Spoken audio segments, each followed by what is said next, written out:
présidentielle au Mali. Place au verdict. Le Mali devrait savoir jeudi qui du président sortant Ibrahim Boubacar Keïta ou de l'opposant Soumaïla Cissé aura la lourde tâche de le diriger pendant les 5 prochaines années et de renforcer sa sécurité, toujours sous le coup de la menace djihadiste malgré les interventions militaires internationales.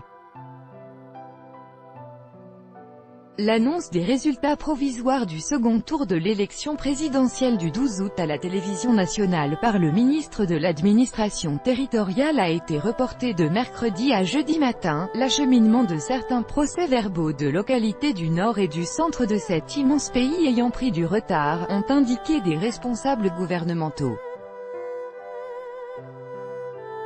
Les observateurs s'attendent à un taux de participation très bas, le scrutin n'ayant pas passionné une population lassée par la persistance des attaques djihadistes, auxquelles se mêlent souvent des violences intercommunautaires, et dont près de la moitié vit sous le seuil de pauvreté bien que le Mali soit redevenu le premier producteur africain de coton et que son économie enregistre une croissance supérieure à 5% depuis plusieurs années. La communauté internationale attend du vainqueur, qui entrera en fonction le 4 septembre, qu'il relance l'accord de paix, conclu en 2015 avec l'ex-rébellion à dominante Touareg, dont la mise en œuvre accumule les contretemps et qui n'a pas empêché les violences de se propager du nord vers le centre du pays et vers le Burkina Faso et le Niger voisin.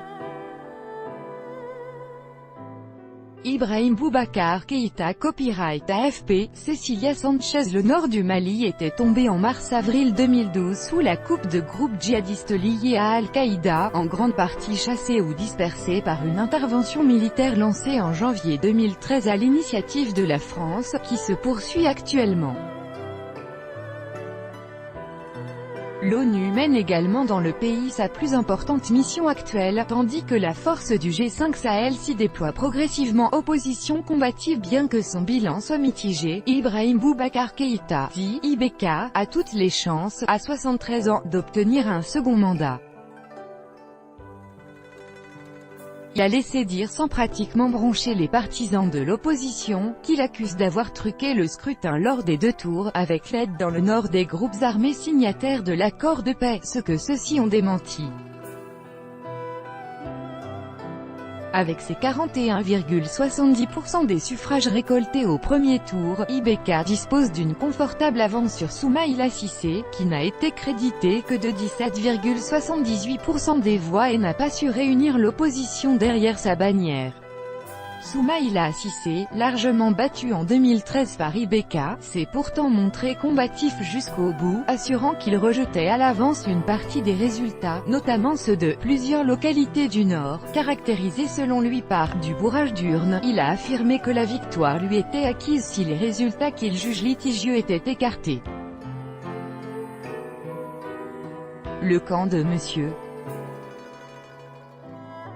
Cissé a aussi accusé mercredi le pouvoir d'avoir détenu arbitrairement pendant 3 jours, torturé et maltraité un membre de son équipe de communication, un technicien monteur ivoirien. Appel au calme. Soumaïla Cissé. Copyright AFP, Cecilia Sanchez. Le secrétaire général des Nations Unies, Antonio Guterres, a appelé toutes les parties à conserver le calme jusqu'à la conclusion du processus électoral, tout en évitant les rhétoriques incendiaires. À Bamako, la communauté internationale représentée au Mali a rappelé aux 2 candidats leurs engagements en faveur de campagnes pacifiques avant et après le processus électoral, les encourageant fortement à utiliser les canaux légaux et constitutionnels pour régler les différends. Le second tour s'est déroulé dimanche dans un climat plus apaisé.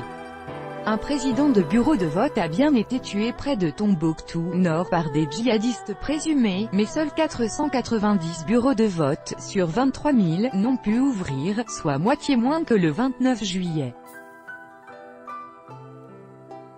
Ce succès est dû selon le gouvernement à la montée en puissance de l'armée, qui avait déployé 36 000 hommes, 6 000 de plus qu'au premier tour. Depuis le début de la semaine, un nombre accru de policiers et de militaires, mieux armés que d'habitude, sont visibles à Bamako, notamment près du domicile privé du président, dans le centre-ville et devant des bâtiments officiels, selon un correspondant de l'AFP. Tout droit de reproduction et de représentation réservé. Copyright 2018, Agence France Presse.